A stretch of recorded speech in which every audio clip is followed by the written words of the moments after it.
I've jumped out on the allotment because I am having so much trouble making the final decision on what tomatoes to grow this season.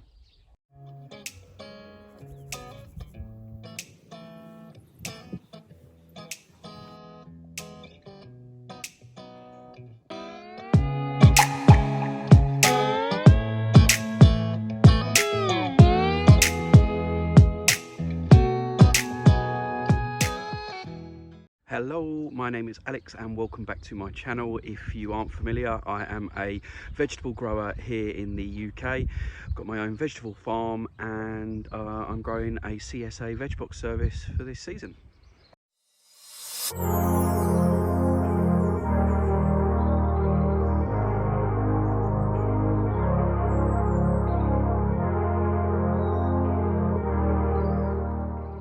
I'm actually out on the allotment today. There's nothing going on out here. I've just got some tidying and stuff to do, but I've been indoors and today's vlog's all about tomatoes. I'm out here getting some fresh air because I've been stuck inside doing a lot of behind the scenes stuff for the farm. A small part of that is involved ordering a lot of my seeds, my final seed order, so kind of for the season.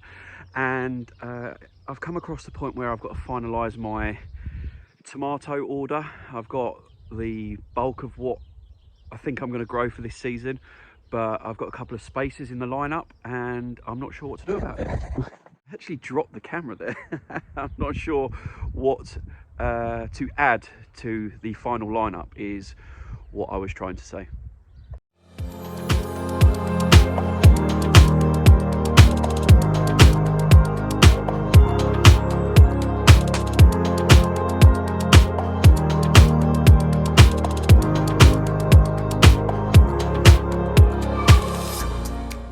Just while I'm out here pottering around doing some tidying up on the allotment, let me explain my plan when it comes to tomatoes this season. So the first thing I'm doing with it is experimenting with the type of tomatoes that I'm going to grow, and by that I mean determinate or indeterminate, or for you guys that aren't in the UK, you sometimes use bush and cordon varieties. And the reason I'm doing that is if you're following my story so far, you'll know that I haven't got any growing space undercover, i.e. in a polytunnel on the farm this season. That addition of polytunnels is coming at the end of this season, so I'll be using a polytunnel on a different site, not my allotment but the site I used last year, purely because the polytunnel's not fit for purpose and it wouldn't survive the move to the new farm. Anyway, so the first thing that I'm going to do, my first crop of tomatoes, or my first sowing of tomatoes should I say, are going to be bush varieties or determinate varieties, which means, as the name suggests, they grow like a bush as opposed to up a cordon. And I'm going to do that because it'll be easier to protect them when they are young and when the weather is some using low tunnels or like cloches over my 15-metre long beds. I'll then supplement them with some cordon varieties which I'm more used to growing and more I've got more experience at growing in the polytunnel on my other site, and in the late summer outside in without protection at all. So yeah, this year I'll be sowing cordon varieties second and third sowings, but for the first time ever in any kind of bulk I'll be growing bush tomatoes, which is something a little bit different for me.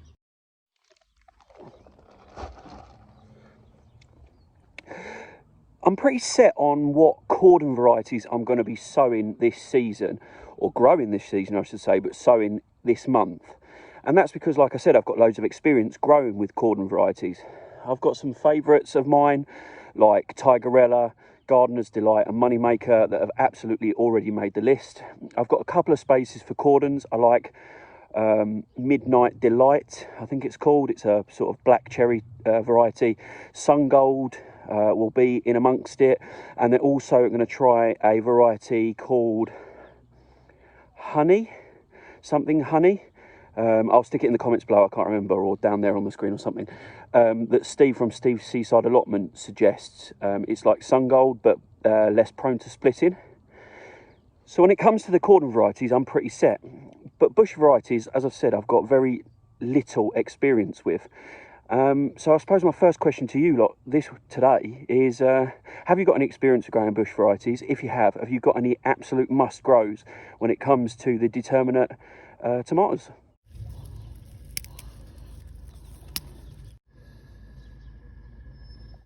Don't judge me by the state of my allotment, by the way. It has just been neglected for a little while. I do know what I'm doing.